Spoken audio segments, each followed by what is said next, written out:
સ્વામી વિવેકાનંદ જન્મદિવસ નિમિત્તે ગુજરાત રાજ્ય યુવા બોર્ડ ભરૂચ દ્વારા યુવાનોના માનસ પટલ પરથી વિસરાતી જતી જૂની રમતોને પુનઃજીવિત કરવાના પ્રયાસના ભાગરૂપે રમત સ્પર્ધાનું આયોજન કરવામાં આવ્યું હતું। આજે સ્વામી વિવેકાનંદજીની જયંતિ છે। સ્વામી વિવેકાનંદ એવા મહાન વ્યક્તિ હતા જેમણે સમગ્ર વિશ્વમાં ભ્રમણ કરી ગૌરવ વધાર્યું હતું। સ્વામી વિવેકાનંદે માત્ર 25 વર્ષની ઉંમરમાં જ ઈશ્વર અને જ્ઞાનની પ્રાપ્તિ કરી सांसारिक मोहमाया त्यागी संन्यास लई लीधो हतो। त्यारबाद गुरु रामकृष्ण परमहंसना शिष्य बन्या बाद एमने ज्ञाननी प्राप्ति थई। 39 वर्षनी अल्प आयुमां आ दुनियाने छोड्या पछी पण एमना विचार आजे पण युवाओ माटे प्रेरणा स्रोत बन्या हता।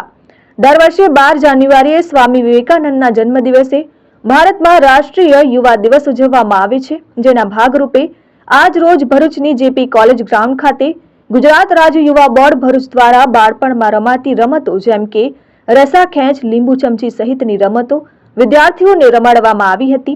આ પ્રસંગે ભરૂચના ધારાસભ્ય રમેશ મિસ્ત્રી, ભાજપ જિલ્લા પ્રમુખ મારુતિસિંહ અટોદરિયા, મહામંત્રી નિરલ પટેલ, શહેર પ્રમુખ પ્રકાશ પટેલ, જિલ્લા પંચાયત બાંધકામ સમિતિના અધ્યક્ષ ધર્મેશ મિસ્ત્રી, જેપી કોલેજના પ્રિન્સિપલ એમ પટેલ, स्वामी विवेकानंद गुजरात राज्य युवा बोर्ड प्रदेश जोन संयोजक हर्षित देसाई सहित विवेकानंद युवा बोर्ड सभ्यों हाजर रह्या हता।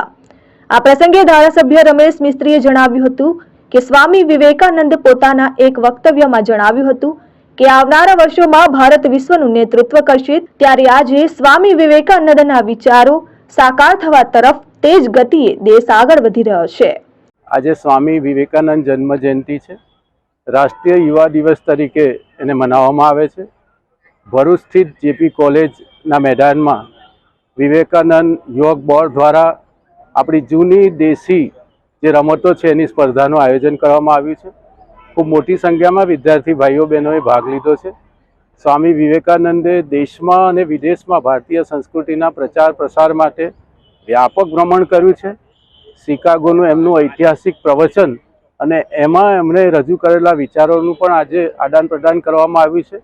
એમણે કીધું હતું કે આગામી 100 વર્ષ પછી ભારત એ ફરીથી સમગ્ર વિશ્વનું માર્ગદર્શન કરશે, નેતૃત્વ કરશે। એ નરેન્દ્ર વિવેકાનંદથી લઈને આજે નરેન્દ્ર મોદી સુધીની જે યાત્રા છે, ભારત જે પ્રકારે નરેન્દ્રભાઈ મોદીના નેતૃત્વમાં બિહેવ કરી રહ્યું છે, એવું લાગે છે કે વિવેકાનંદની જે આગાહી છે એ મને લાગે છે કે સાચી પડવા જઈ રહી છે અને ભારત ये आज दुनिया ने मार्गदर्शन करवानी स्थिति में पहुंची गयु छे। Sachin Patel, RN news, Bharuch.